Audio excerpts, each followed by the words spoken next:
Hello, aspirants. I welcome you all to this session in which we are about to discuss the syllabus, the English syllabus for the CDS exams. आप सभी का स्वागत करता हूं इस session में। इस सेशन में हम CDS का डिटेल्ड सिलेबस देखेंगे, इंग्लिश का सिलेबस में कि कौन से टॉपिक्स आते हैं और how what types of questions you are asked and how you go about solving them. तो इस सेशन में मैं आपको ओवरव्यू बताऊंगा कि इंग्लिश के सिलेबस में होता क्या है। एक बार जब आपको आइडिया हो जाएगा कि क्या क्या क्वेश्चंस पूछे जाते हैं तो आप उस हिसाब से प्रिपरेशन कर सकते हो। हम आपको असिस्ट करेंगे प्रिपेयर करने में, गाइड करेंगे, मेंटर करेंगे, so that becomes easy for you. इसलिए ये सेशन मैं लेके आया हूँ। ना जरा ध्यान दीजिएगा। सबसे पहले English section has the following question types. ना क्वेश्चन टाइप्स पे भी आने के पहले, okay, before I come to the question types, मैं आपको बोलना चाहूँगा, आप सभी को पता होगा, most of you, for people who do not know, बता दूं इंग्लिश में बेसिकली नंबर ऑफ क्वेश्चंस कितने आते हैं। In English you have 120 questions. English में नंबर ऑफ क्वेश्चंस होते हैं 120। ओके, 120 क्वेश्चंस में आपका जो होता है 100 मार्क्स का होता है total. 120 questions and 100 marks each. आपको अकॉर्डिंगली इसको सॉल्व करना पड़ता है। ओके, अकॉर्डिंगली सॉल्व करना पड़ता है। Negative marking will be 1/3। Okay, 1/3 negative marking लेके चलना for every wrong answer. Okay, 1/3 जो भी आपका मार्क्स है उसका 1/3 डिडक्ट हो जाएगा for each wrong answer. So accuracy and speed is the key while solving questions for CDS exams. ना इंग्लिश सेक्शन में क्या क्या क्वेश्चन टाइप्स होते हैं वो हम देखते हैं। सबसे पहले आता है सेंटेंस कंप्लीशन। पहले मैं बता दूं, उसके बाद उसके मैं आपको स्टाइल्स बताऊंगा, टाइप्स बताऊंगा, पैटर्न्स बताऊंगा कि कैसे कैसे आते हैं। नाउ सेंटेंस कंप्लीशन में बेसिकली होता है a part of a sentence is given and you have 4 options जो आपको उस सेंटेंस को कंप्लीट करेगा according to the meaning, according to the sense in the, according to the meaning of the sentence. आपको देखना होगा कौन सा ऑप्शन उसे कंप्लीट करता है। ये सारी टाइप्स मैं आपको बताऊंगा। Second is error spotting. You have to identify grammatical error in sentences. जिस भी पार्ट में एरर है वो आइडेंटिफाई करना पड़ता है। Third is synonym and antonym questions. Generally sentence based होते हैं synonym and antonym questions. Synonyms are words with similar meanings, antonyms are words with opposite meanings. ठीक है। चौथा है फिल इन द ब्लैंक्स, जो आपको देखना पड़ता है। Fill in the blanks sentences होते हैं जिसमें ब्लैंक्स होते हैं और हर एक ब्लैंक के लिए आपके पास 4 ऑप्शंस होगा। You have to select the best appropriate option there. ना parts of speech identification. Generally आपको एक सेंटेंस दिया जाएगा जिसमें एक वर्ड हाईलाइटेड होगा। वो हाईलाइटेड या अंडरलाइंड वर्ड का आपको पार्ट्स ऑफ स्पीच बताना है कि वो कौन से पार्ट्स ऑफ स्पीच में है। अगला है सेंटेंस इंप्रूवमेंट, जहां पे एक सेंटेंस दिया जाता है, a part of a sentence is highlighted. उस हाईलाइटेड पार्ट के लिए आपको 4 ऑप्शंस में से देखना पड़ता है कि रिप्लेसमेंट क्या होगा। And next is paired words. Paired words में आपके 2 सिमिलर से वर्ड्स होंगे और उसके बाद 4 ऑप्शंस होंगे। दोनों वर्ड से आपके दोनों वर्ड्स के मीनिंग्स दिए गए होंगे चारों ऑप्शंस में। 4 ऑप्शंस होंगे और जो सिमिलर से वर्ड हैं, पेयर्ड वर्ड्स हैं, उन पेयर्ड वर्ड्स के मीनिंग 4 ऑप्शंस में दिए गए होंगे। आपको वो ऑप्शन सिलेक्ट करना है जो प्रॉपरली दोनों वर्ड को डिफाइन करता है, उस मीनिंग को प्रॉपरली एक्सप्लेन करता है। उस ऑप्शन को सिलेक्ट करना है, दैट इज पेयर्ड वर्ड्स। सो ये कुछ टॉपिक्स थे जो इंग्लिश में आ सकते हैं। इसके अलावा और भी हैं, आगे देखते हैं। Next is idioms and phrasal verbs. मुहावरे जिसे हम कहते हैं उसे idioms and phrasal verbs. Phrasal verbs होते हैं verb plus preposition like pass away, pass out, turn down, turn in वगैरह। वो इडियम्स एंड फ्रेजल वर्ब्स के क्वेश्चंस आ सकते हैं। इसके अलावा reading comprehension questions, wherein you have a passage, you have to answer questions based on the passage. Passage को पढ़ के समझ के आपको क्वेश्चंस आंसर करने पड़ते हैं। That's reading comprehension. Next is ordering of sentences. Ordering of sentences में कई सारे सेंटेंसेस दिए जाते हैं। All the sentences are basically jumbled. उसको आपको रीअरेंज करके प्रॉपर ऑर्डर में अरेंज करने की जरूरत पड़ती है। Next is ordering of words. Ordering of words भी ऑर्डरिंग ऑफ सेंटेंसेस के तरह ही होता है, लेकिन ऑर्डरिंग ऑफ सेंटेंसेस में आपके पूरे पूरे सेंटेंस होते हैं, यू हैव कंप्लीट सेंटेंसेस। और जनरली ऐसे क्वेश्चंस में सेंटेंस 1 और सेंटेंस 6 फिक्स्ड होता है, बीच के 4 जम्बल्ड होते हैं, उसको रीअरेंज करना पड़ता है। Excuse me. तो ये पूरे का पूरा एक पैराग्राफ स्टाइल में होता है ऑर्डरिंग ऑफ सेंटेंसेस। लेकिन ऑर्डरिंग ऑफ वर्ड्स क्या होता है, इसमें एक ही सेंटेंस होता है जिसके पार्ट्स आपके जम्बल्ड होते हैं, उसको रीअरेंज करके आपको प्रॉपर ऑर्डर में अरेंज करना पड़ता है। Very similar, I will show you questions based on these. अगला है क्लोज टेस्ट। क्लोज टेस्ट में यू हैव अ पैसेज, और पैसेज में कई सारे ब्लैंक्स होते हैं and all the blanks are basically numbered. हर एक नंबर्ड ब्लैंक के लिए आपके पास 4 ऑप्शंस होता है, तो उन 4 में से आपको बेस्ट ऑल्टरनेटिव सिलेक्ट करना पड़ता है। This can only be done once you understand the cloze test passage well. अगला है प्रेपोजिशन एंड डिटरमाइनर्स। जनरली ये फिल इन द ब्लैंक्स के रूप में आता है, जहां पे आपको प्रेपोजिशंस फिल इन करना पड़ सकता है या डिटरमाइनर्स फिल इन करना पड़ सकता है। डिटरमाइनर्स होते हैं like this, that, okay, A and the, few, little वगैरह, ये सब डिटरमाइनर्स होते हैं। इन सभी के लॉजिक हम डिटेल्ड में कोर्सेज में एक एक करके डिटेल में कराऊंगा, ठीक है। यहाँ पे मैं बस ओवरव्यू बता रहा हूँ कि क्वेश्चन टाइप्स कैसे आते हैं। जब तक आप टारगेट को ही नहीं समझोगे, ऑब्जेक्टिव ही नहीं समझोगे, तो आप प्रिपेयर क्या करोगे। So you should have a target as to where you want to reach, only then you can plan accordingly, है कि नहीं।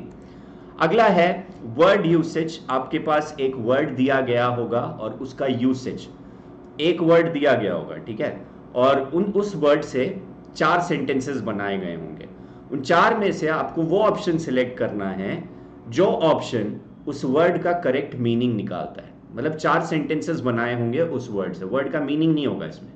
यू विल हैव 1 वर्ड और उस वर्ड का 4 सेंटेंसेस बनाए हुए होंगे उस वर्ड से। तो आपको उस सेंटेंस को सिलेक्ट करना है ऑप्शंस में से जो उस वर्ड का मीनिंग क्लैरिफाई कर देता है, क्लियर कर देता है। That is called word usage. Now अब हम एक एक करके देखेंगे कि क्वेश्चन टाइप्स कैसे होते हैं। सबसे पहला हम आते हैं सेंटेंस कंप्लीशन। मैं एक एक क्वेश्चन सभी में मैं दिखा रहा हूं ताकि आपको एक आइडिया मिले कि किस प्रकार के questions, what are the types of questions you get. सबसे पहले है sentence completion. As the name suggest, sentence का एक पार्ट दिया गया होगा, जैसे unless you work harder, this is given to you, और इसके बाद आपको सेंटेंस को कंप्लीट करना है। Whichever sentence make sense, whichever part of this sentence make sense, उस ऑप्शन को सिलेक्ट करना है। Now unless you work harder का मतलब क्या हुआ, शॉर्ट में अभी के लिए बता दूं, unless plus affirmative is equal to if plus negative, if plus negative. जैसे अनलेस यू स्टडी का मतलब if you do not study, unless you come का मतलब if you do not come, unless you work hard का मतलब if you do not work hard, unless you call him का मतलब if you do not call him. यहां तक clear है ना। अनलेस यू वर्क हार्डर का मतलब if you do not work harder, अगर तुम मेहनत नहीं करते हो तो यू विल सकम, मतलब तुम सरेंडर कर जाओगे। अगर तुम मेहनत नहीं करते हो तो तुम सरेंडर कर जाओगे। अगर तुम मेहनत नहीं करते हो, okay, unless you work harder मतलब if you do not work harder you will pass, अगर तुम मेहनत नहीं करते हो तब तुम पास हो जाओगे। Does it make sense? नहीं। अनलेस यू वर्क हार्डर जिसका मतलब if you do not work harder, अगर तुम मेहनत नहीं करते हो तो तुम फेल हो जाओगे। लग रहा है fit? Yes. So the correct answer is C, unless you work harder you will fail. C is the correct answer for this particular question. So meaning समझना, इन चीजों के लिए कॉन्सेप्ट समझना बहुत बहुत जरूरी है। Unless and until you know the concepts, you will not be able to solve these questions. इन्हीं चीजों के लिए हम बैठे हैं जहां पे आपको कॉन्सेप्ट्स बेसिक से करवाया जाएगा, सफिशिएंट प्रैक्टिस भी दिया जाएगा और प्रैक्टिस सेट्स विद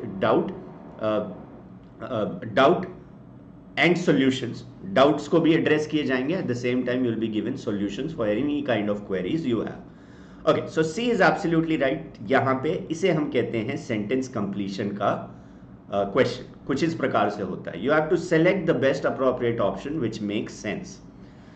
अगला है एरर स्पॉटिंग। एरर स्पॉटिंग कुछ इस हिसाब से दिखता है, जहां पे सेंटेंसेस जनरली पार्ट्स में डिवाइडेड होते हैं, A B C D. Okay आपको देखना है सेंटेंस के कौन से पार्ट में एरर है. If you feel there is no error in any part of the sentence, ऐसे केसेस में आप डी का प्रयोग करोगे, जिसे मतलब डी सेलेक्ट करोगे, जिसका मतलब होता है नो एरर, अगर आपको लगता है सेंटेंस में कोई एरर नहीं है. तो सेंटेंस क्या कह रहा है देखो, she asked me to teach her swimming. क्या इस सेंटेंस में एरर है? बिल्कुल है. अगेन ये चीज तभी जानोगे जब आपको कॉन्सेप्ट पता है वर्ब का. तो वर्ब का कॉन्सेप्ट कहता है कभी भी टीच हो, नो हो या लर्न हो, ये सब शब्द जब भी आते हैं इनके बाद हमेशा WH वर्ड आना चाहिए. WH वर्ड मतलब why, what, when, how, who, whose etcetera. उसके बाद आप लिखते हो 2 + V1. 2 + V1 मतलब 2, उसके बाद first form of the verb. So she asked me to teach her swimming, गलत. She asked me to teach her swimming नहीं, आप लिखोगे हाउ टू स्विम. हाउ क्या है? WH वर्ड हो गया. टू स्विम क्या है? 2 + V1. Okay, do you know what to do या do you know how to swim. okay, I will learn playing the guitar, galat. I will learn how to play the guitar. she will teach me what to do या she will teach me how to do it. तो याद रखना teach, no, learn जब भी आए इसके बाद WH आता है, उसके बाद 2 + V1 आता है. तो देख रहे हो ये सब कॉन्सेप्ट जो हैं वो आप खुद ब खुद नहीं समझ सकते. ये कॉन्सेप्ट्स आपको रेगुलर कोर्सेज में डिटेल में बताए जाएंगे, हर एक टॉपिक को लेकर के कॉन्सेप्ट्स को इन डेप्थ, बहुत ही टेलर मेड फैशन में, बहुत ही कॉम्प्रिहेंसिबल फैशन में, ताकि आप आसानी से समझ सको, आपको एक्सप्लेन किया जाता है. At the same time you are provided with notes and sufficient practice. Okay, उसके अलावा डाउट सेशंस भी होते हैं बीच बीच में, जहां पे आप सारे अपने डाउट्स क्लैरिफाई कर सकते हो हम लोगों से. ओके, अगले टाइप पे चलते हैं. अगला टाइप है सिनोनिम क्वेश्चंस. डायरेक्शंस कुछ इस हिसाब से होता है. Each item in this section consist of a sentence with an underlined word followed by 4 words और groups of word. Select the option that is nearest in meaning to the underlined word and mark your response on the answer sheet accordingly. Okay, जो भी आपका highlighted या underlined word है उसका आपको synonym बताना है. नाउ सिनोनिम क्या होता है? Words with similar meanings. तो क्वेश्चन कह रहा है the mundane task of setting the table can be fun on holidays. Now, mundane का सिनोनिम क्या है? monotonous, exciting, familiar और uncertain. Now, mundane का मतलब होता है something that is really boring, bore करने वाला. So, बोर करने वाले, boring का दूसरा शब्द है monotonous. So, the correct answer is A. Now, vocab कैसे याद करते हैं? Through suffixes, prefixes, root words, ये सारी चीजें मैं आपको बताऊंगा. मैं हिंदू से कई बार vocab वगैरह भी लेके आता हूँ. YouTube में कई बार शॉर्ट्स रेगुलरली आपके जाते हैं, जैसे सिमिलर वर्ड्स में क्या डिफरेंस है उनके बारे में. तो उन सब चीज़ों को भी फॉलो करो. सफिशिएंट फ्री सेशंस भी हम लाते हैं प्रैक्टिस के लिए. सभी को फॉलो करोगे तो आपका vocab स्ट्रांग होगा. vocab can not be learned overnight, it takes time. रोज थोड़े थोड़े vocab याद करना पड़ेगा. वो कैसे करते हैं वो मैं आपको कोर्स में डिटेल में समझाऊंगा. एक्साइटिंग मतलब होता है जिसमें आपको बहुत इंटरेस्ट लगे, जोश आए, that is exciting. Familiar, that which is known, okay, जो आप जानते हो, दैट इज फेमिलियर. अनसर्टेन का मतलब होता है नॉट श्योर. अगला एंटोनिम बेस्ड क्वेश्चन. सिमिलर सा डायरेक्शन है लेकिन आपको वर्ड का ऑपोजिट बताना है, जिसे हम कहते हैं antonym. I found the professor's teaching style to be lucid and clear. मैं याद रखना ल्यूसिड का एंटोनिम क्या होगा? वेग, एराटिक, डिलेक्टेबल और डिटेस्टेबल. नाउ ल्यूसिड आपका एक रूट वर्ड ही है, एक तरह से मान के चलिए. लूसिड एक रूट वर्ड है जिसका मतलब ही होता है क्लियर, साफ. लूसिड एक रूट वर्ड है जिसका मतलब होता है क्लियर. नाउ इसी लूसिड से और भी शब्द बन सकते हैं, जैसे एलुसिडेट. Elucidate, ELUCIDATE.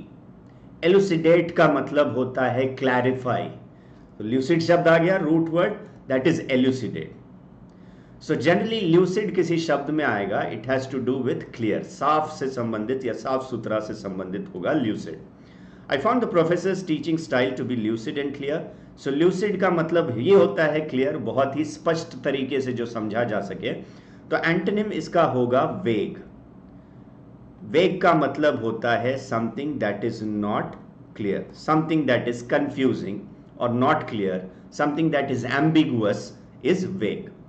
एराटिक का मतलब होता है अनस्टेबल, दैट कीप्स चेंजिंग, जो अचानक से चेंज करता रहे, एक स्टेबल तरीके से नहीं चले, दैट इज एराटिक। डिलेक्टेबल का मतलब होता है delicious, that which pleases one's senses, delicious, that is delectable।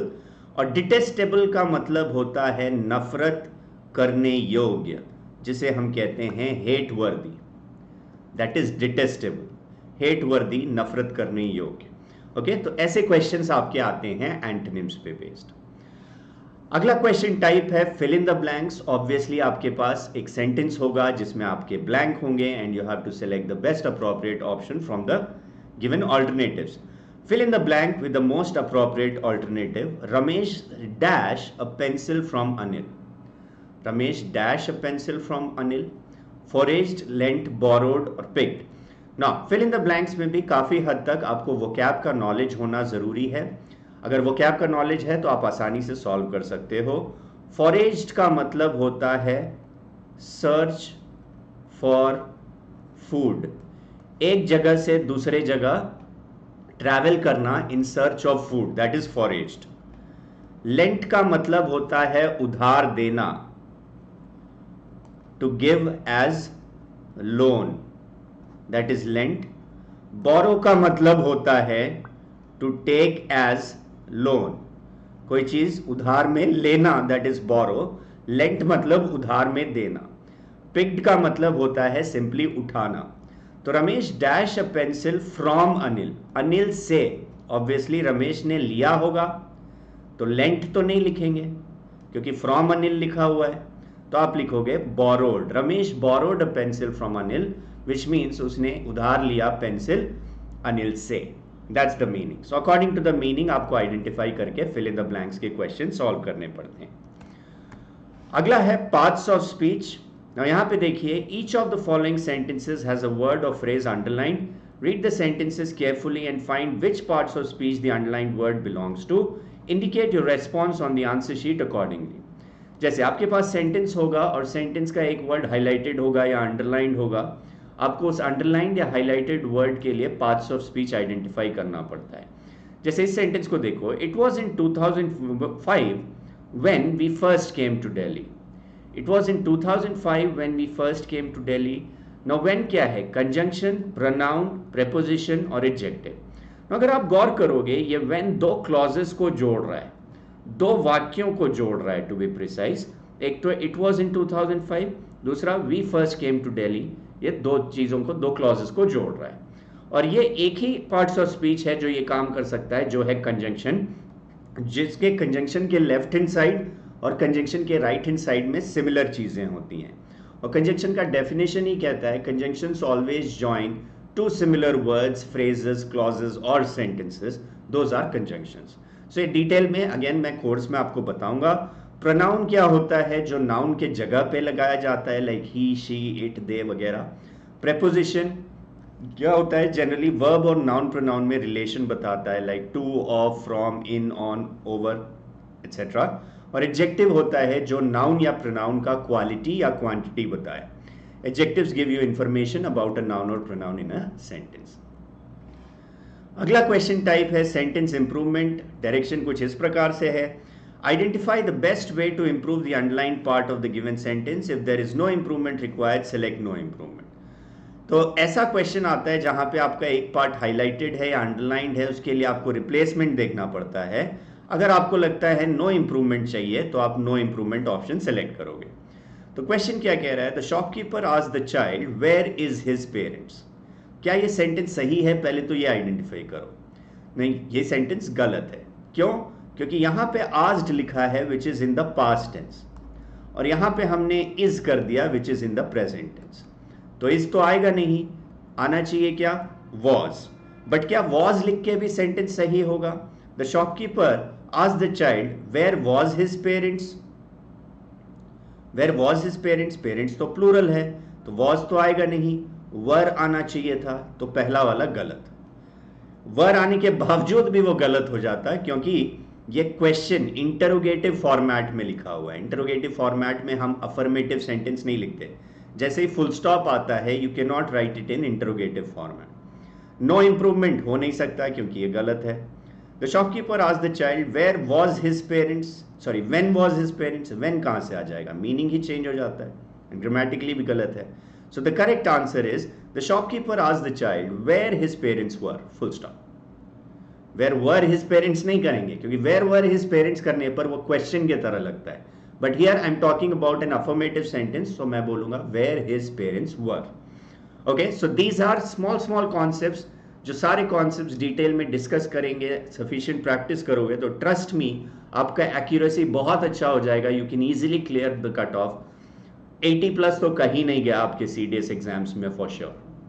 Okay, और भी थोड़ा सा आपके हिसाब से हुनर पे डिपेंड करता है, you can still score 100% in English in CDS, not a big deal at all. लेकिन 80 प्लस स्कोर कर दोगे तो बहुत बड़ी चीज है। जनरली कट ऑफ 65-70 के अराउंड ही रहता है। Okay, so we will be guiding you accordingly, do not worry at all. अगला क्वेश्चन टाइप है पेयर्ड वर्ड्स, जो मैंने आपको बताया था कि दो वर्ड्स दिए जाते हैं ऐसे, एक जैसे सिमिलर से वर्ड होंगे और उसमें आपको 4 ऑप्शंस दिया जाएगा, चारों में उनके मीनिंग्स लिखे जाएंगे दोनों के। आपको वो ऑप्शन सिलेक्ट करना है जिसमें दोनों का मीनिंग करेक्टली एक्सप्लेन्ड है। You have to select the option that correctly explains the meaning of both the words, जैसे emigrate and immigrate. Now short में पहले तो ये समझिए, एमिग्रेट का मतलब होता है leave one's country, leave one's country. जैसे मैं अपना देश छोड़ के बाहर चला जाऊं तो आई एम एमिग्रेटिंग। सपोज इंडिया है, ऑस्ट्रेलिया है, मैं इंडियन हूं, मैं इंडिया से ऑस्ट्रेलिया चला गया तो इंडियंस के लिए मैं एमिग्रेट कर रहा हूं, इंडियंस के लिए मैं एमिग्रेट कर रहा हूं, और ऑस्ट्रेलियंस के लिए मैं इमिग्रेट कर रहा हूं, अराइव इन अनदर कंट्री। दूसरे देश में अराइव करना, दैट इज एमिग्रेट। तो अब ऑप्शन देखिए, emigrate means illegally go to, illegally वाला ऑप्शन होएगा ही नहीं, ये लीगली ही होता है एमिग्रेट इमिग्रेट दोनों। भी कह रहे हैं emigrate means to arrive at another country and immigrate means to leave another country. नहीं, मैंने क्या बोला, emigrate means to leave one's country, तो ये भी गलत है। Emigrate means to live for another country and immigrate means to illegally, illegally के बाद आएगा ही नहीं, तो C is also wrong. Emigrate means to live for another country and immigrate means to arrive at another country, yes, D is absolutely right. तो इसको हम कहते हैं पेयर्ड वर्ड्स। या पेयर्ड वर्ड्स के मैं यूट्यूब में अपना जो डिफेंस चैनल है उसमें मैं पेयर्ड वर्ड्स के रेगुलरली शॉर्ट्स लेके आता हूं। उन शॉर्ट्स को रेगुलरली देखते चलिए, आपको काफी फायदा होगा इन पेयर्ड वर्ड्स को सॉल्व करने में। अगला है इडियम्स एंड फ्रेजेस। आपको मीनिंग बताना पड़ता है इडियम्स एंड फ्रेजेस का। से select the option with the most appropriate meaning of the given idiom और फ्रेज। क्वेश्चन है beat the air. Beat the air का मीनिंग क्या होगा? To prepare food, to beat someone, to make useless efforts or to feel disappointed. So beat the air का मतलब होता है to make useless efforts. Okay, फिजूल का एनर्जी लगाना, efforts डालना, that is beat the air, which means to make useless efforts. C is absolutely right. अगला है रीडिंग कॉम्प्रिहेंशन क्वेश्चंस। अभी मैं ला नहीं सकता लेकिन बता देता हूं होता क्या है। You will have a passage that you need to read and answer questions based on. आपके पास अनसीन पैसेजेस आपने स्कूल कॉलेज से ही करते आ रहे होंगे। You have a passage, you have to read the passage, understand it properly and answer questions based on it. Those are reading comprehension passage questions. ऐसे में याद रखना, रीडिंग कॉम्प्रिहेंशन में हमेशा you have to answer in context of the passage only. इस पे भी based कई सारे ट्रिक्स टिप्स हैं जो मैं आपको रेगुलर कोर्स में डिस्कस करूंगा। अगला है ऑर्डरिंग ऑफ सेंटेंसेस, जिसमें आपका सेंटेंस जनरली फर्स्ट पार्ट और लास्ट पार्ट फिक्स्ड होता है, बीच के सारे जम्बल्ड होते हैं, आपको रीअरेंज करके प्रॉपर ऑर्डर में अरेंज करने की जरूरत पड़ती है। जैसे we drink more water during summers, that is S1। और S6 लास्ट सेंटेंस कह रहा है there are variations in weather conditions during different seasons. और आपके पास चार ऑप्शन हैं, S R P Q, R S Q P Q R S, Q P R S, और यहाँ पे पी क्यू आर एस। ये चारों जो सेंटेंस हैं पी क्यू आर एस, ये चारों जम्बल्ड हैं। S1 और S6 दोनों फिक्स्ड है, मतलब आप जानते हो कि पैराग्राफ शुरू कहाँ हो रहा है। ये पहला सेंटेंस है, फर्स्ट सेंटेंस S1, और there are variations in weather conditions, ये लास्ट सेंटेंस। आपको बीच के सेंटेंस का ऑर्डर रीअरेंज करना है। तो पहला पी क्या कह रहा है देखो, on the other hand in north eastern states winters are mild except in the hills. On the other hand P से शुरू जनरली नहीं होगा यहां पे, क्योंकि ऑन द अदर हैंड में तभी बोलूंगा जब एक तरफ में रखूं, तभी मैं दूसरी तरफ रखूंगा। क्यों कह रहा है? Because in north India both the sessions have extreme weather conditions. Sessions नहीं, सीजन्स होना चाहिए। Both the seasons have extreme weather conditions. R कह रहा है school clothes during the summer is different from the winter. S कह रहा है why do you wear lighter clothes during summers and heavy woollen clothes during the winter in north India. यहां पे question है, तो आपको देखना है एस जो है दिस इज अ क्वेश्चन। तो एस अगर क्वेश्चन है तो इसके बाद आंसर आना चाहिए। कौन सा सेंटेंस आंसर बनेगा? Why do you wear lighter clothes during summers and heavy woollen clothes during the winter in north India? Okay, why? Because in north India both the seasons have extreme weather conditions. So S का answer दे रहा है Q, which means मुझे surely पता है कि S के बाद क्यू आ सकता है। अब देखो ऑप्शन में एस क्यू कितने ऑप्शन में एक साथ लिखा है? बी में लिखा है। तो एक बार इस ऑर्डर को पढ़ के देख लो क्या ये लॉजिकली और ग्रामेटिकली सेंस बना रहा है कि नहीं। जैसे we drink more water during summers, उसके बाद R school clothes during the summer is different from the winter. Okay, make sense. S why do you wear lighter clothes during summers and heavy woollen clothes during the winter in north India? उसका answer है Q में, because in north India both the seasons have extreme weather conditions. उसके बाद P on the other hand in north eastern states, north India में extreme conditions है, लेकिन दूसरे तरफ नॉर्थ ईस्टर्न स्टेट्स में winters are mild except in the hills and there are variations in weather conditions during the different season. So yes, the correct answer should be B. So option से hint लोगे, compulsory pair से hint लोगे, ऐसे कई सारी चीजें हैं, tricks and tips जो मैं आपको रीअरेंजमेंट में भी बताऊंगा रेगुलर कोर्सेज में।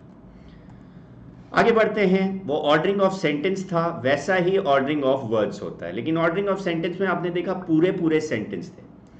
ऑर्डरिंग ऑफ वर्ड्स भी पी क्यू आर एस ऐसे दिया जाता है, लेकिन एक ही वाक्य होता है जो जम्बल्ड होगा चार पार्ट्स में, उसको रीअरेंज करके एक proper logically and grammatically correct sentence बनाना पड़ता है। जैसे पी में कह रहा है the presence of you all here today, Q कह रहा है कलेक्टिव एफर्ट दैट, आर कह रहा है is an example of the, S कह रहा है द पीस प्रोसेस रिक्वायर्स। तो क्या ऑर्डर होना चाहिए? क्या पी से शुरू होगा? हो सकता है। क्या क्यू से शुरू होगा?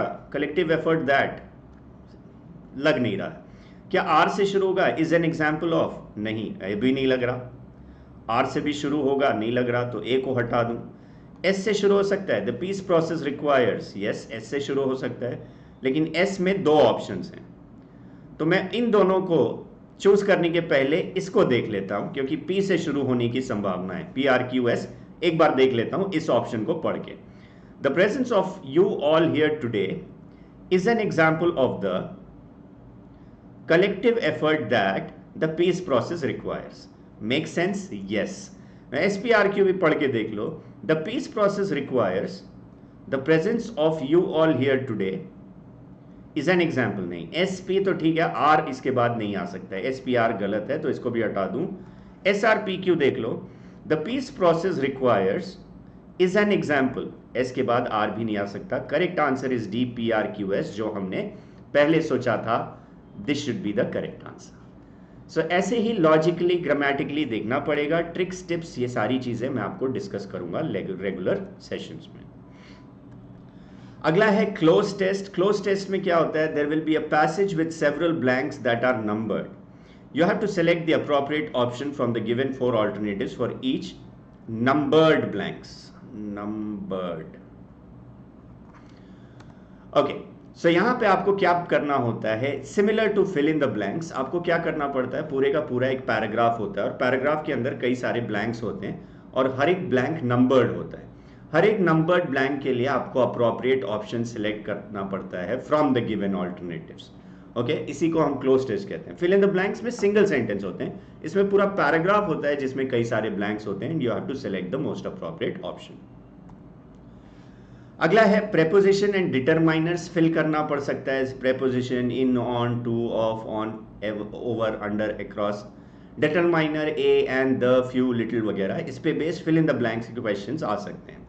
Now fill in the blanks with most appropriate preposition. Let me congratulate you dash your success, with your success, at your success, on your success, for your success. Now ज़्यादातर लोगों को स्पोकन इंग्लिश में लगता है let me congratulate you for your success कि सही होना चाहिए, but that's wrong.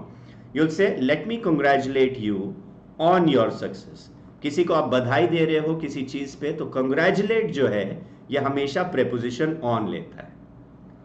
और प्रेपोजिशन यूसेज वगैरह मैं डिटेल में डिस्कस करूंगा, कैसे आप याद रख सकते हो चीज़ों को, ये सारी चीज़ें मैं डिटेल में करवाऊंगा रेगुलर कोर्सेज में। अगेन अगला है वर्ड यूसेज। जैसे मैंने आपको बताया एक वर्ड दिया है जैसे क्लाइमैक्टिक, आपको देखना है इन चारों ऑप्शंस में से ऐसा कौन सा सेंटेंस है जो क्लाइमैक्टिक का सटीक मीनिंग निकालता है।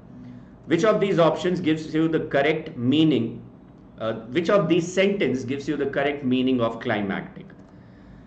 A कह रहा है the climactic degradation shall lead to cataclysmic weather change. Now याद रखना there is difference between climatic and climactic. यहाँ पे mactic लिखा है, C लिखा है climactic. Climactic का मतलब होता है related to climax. क्लाइमैक्स से रिलेटेड मतलब टुवर्ड्स द एंड, एंड से related, that is climax, it's climactic. और क्लाइमेटिक लिखोगे तो that is related to climate. Okay, मौसम से संबंधित होगा तो climatic, climactic related to climax. तो ये कह रहा है the climactic degradation shall lead to cataclysmic weather change. No, climactic degradation कैसे करोगे, यहां पे क्लाइमेटिक होना चाहिए था, इसलिए गलत है। बी कह रहा है the climactic changes in the environment will impact the entire world. Again climatic changes, climactic नहीं। C the climactic outcomes of restraint sustainability are positive. Climactic outcomes, यहां पे मैं क्लाइमैक्स से संबंधित बोल रहा हूं, तो yes, C should be the answer. D कह रहा है the climactic changes presaging environmental disaster predicted to unfold soon. Climactic changes नहीं, क्लाइमेटिक चेंजेस, क्लाइमेट से संबंधित। सो ए, बी और सी में क्लाइमेटिक लगना चाहिए, क्लाइमैक्टिक नहीं, इसलिए वो तीनों गलत है। सी में वो क्लाइमैक्स से रिलेटेड है sentence, it does make sense, so yes, C should be the correct answer. इसको हम कहते हैं वर्ड यूसेज क्वेश्चंस। सो सारे मैंने क्वेश्चन टाइप्स आपको बता दिए, इनका ख्याल रखिएगा। ये सारी चीजें, concepts, tricks, tips, sufficient practice, doubts वगैरह सारी चीजें आपको डिटेल में रेगुलर कोर्सेज में करवाया जाएगा। ना कुछ चीजों का ख्याल रखना, what are the things that you need to make sure of. First is regularity in the classes. Classes में रेगुलर रहना बहुत जरूरी है। Do not ever miss any class. Class miss कर जाओगे तो वो कड़ी टूट जाती है, अनलेस इट्स एन इमरजेंसी। अगर मिस करना भी पड़ा तो रिकॉर्डेड सेशन जरूर देख लेना। Second is make a schedule, एक प्रॉपर टाइम टेबल की सुबह इतने घंटे पढ़ूंगा, शाम में इतने घंटे पढ़ूंगा। वो आपके सेल्फ प्रैक्टिस के लिए एक प्रॉपर शेड्यूल बनाना जरूरी है, apart from the sessions that you take here.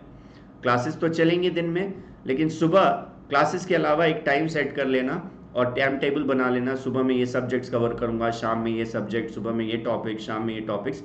जब आप टाइम टेबल या शेड्यूल बनाते हो, you tend to religiously follow. आप थोड़ा स्ट्रिक्टली एक डिसिप्लिन तरीके से फॉलो करना शुरू कर देते हो उन चीजों को। थर्ड है regular practice is needed. Practice makes a man perfect. याद रखना, बड़े से बड़े खिलाड़ी भी हों, अगर वो नेट प्रैक्टिस नहीं करें तो उनका फॉर्म खराब हो जाएगा। इसलिए regular practice is very important. We as teachers, faculties, हम भी बीच बीच में प्रैक्टिस करते हैं। अगर हमारा टच छूट गया तो हमारे भी कॉन्सेप्ट्स हम भूल जाएंगे, रूल्स, ट्रिक्स, टिप्स, सारी चीजें भूलने की संभावना है। So regular practice is very, very important, that is needed. Now read newspaper editorials, any good books, novels regularly to understand the summary. ये सब चीज़ें आपको overall English spoken and written में डेवलप करने के लिए मदद करेगा. इसके बारे में भी डिटेल में डिस्कस करूंगा आगे. Now important tips guys, revise all that you have studied so far. That's very important. Focus on topic wise question practice, जो चीज़ें मैं आपको करवाऊंगा. Focus on important topics discussed so far, जो चीज़ें डिस्कस करी जा चुकी हैं सेशंस में, उस पर खास फोकस करिए. प्रिपेयर अ प्रॉपर शेड्यूल, एक प्रॉपर शेड्यूल लेके चलो जो मैंने आपको बताया. And last but not the least, smile, remain confident, believe in your self. Okay, अगर आप पॉजिटिव रहते हो, if you have a positive state of mind, you believe in your self, half the work is already done. So always tell yourself that you have it in you, I can do it, I will become an officer very soon. जब रोज अपने आप को ये चीज बोलते हो, आपका एक मेंटल स्टेट ही वैसे बन जाता है, and you go with a positive attitude and you do well in your exams and you actually clear your SSB and become an officer very soon. Okay, so do not worry, all the best. इसके अलावा मैं कुछ important announcements करना चाहूंगा. If you are preparing for CDS and AFCAT people, अगर आप CDS AFCAT के लिए प्रिपेयर कर रहे हो तो हमारे लिए आपके लिए बहुत ही अच्छा एक ऑफर है, जिसमें आपको 65% प्लस 35% ऑफ दिया जाएगा, 50% extra validity. All you need to do is use this code Josh code use करके you can grab this offer. There are huge discounts going on, क्योंकि अभी नोटिफिकेशंस भी आया है CDS का, इसलिए लिमिटेड पीरियड ऑफर के लिए ह्यूज डिस्काउंट्स दिया जा रहा है. मैंने आपको बता दिया कि किस प्रकार के क्वेश्चंस आते हैं. इन सभी चीज़ों में डिटेल में आपको कोर्सेज में लेके जाया जाएगा. टेलर मेड फैशन से PDFs प्रोवाइड किया जाएगा, सफिशिएंट प्रैक्टिस दिया जाएगा और डाउट्स भी एड्रेस किए जाएंगे. ओके, सो ये कोड अगर आप यूज करते हो जोश, you will get it in discounted rates which is 3314, 12 plus 6 month subscription. Okay, by any chance even if you do not clear this season, अगले सीजन के लिए भी आपका सब्सक्रिप्शन तब तक वैलिड रहेगा. सो आप वैसे कर सकते हो, but I pray that you clear it in this season itself. Okay, again अगर आप CDS, CAPF, AFCAT तीनों के लिए प्रिपेयर कर रहे हो तो we have a combined course जिसमें again 55% plus 35% of plus 50% extra validity. This the fee, but discounted fee आपको 3704 में मिलेगा, 6 plus 3 months validity. Again use this code Josh, ये कोड यूज करोगे तभी आपको ये डिस्काउंटेड प्राइस मिलेगा. So go grab the offer, link is there in the description box below. इसके अलावा आप YouTube चैनल को अगर सब्सक्राइब नहीं किए हो हमारे सुपर कोचिंग डिफेंस, तो ज़रूर सब्सक्राइब करिए. Click on the bell icon for notifications. इसके अलावा ये भी बता दूंगा, इस ईयरली टेक्स्ट बुक जो पास है, टेक्स्ट बुक पास में आपको टेस्ट सीरीज वगैरह दिए जाते हैं, उसमें भी आपको डिस्काउंट चल रहा है. You will get it at 299. Textbook pass अगर आपको लेना है टेस्ट सीरीज तो you have to use the code Josh pass. सभी के लिंक आपको डिस्क्रिप्शन में मिल जाएंगे. If you have any doubts और queries, do get back to me on this particular channel which is Iyersir_TV.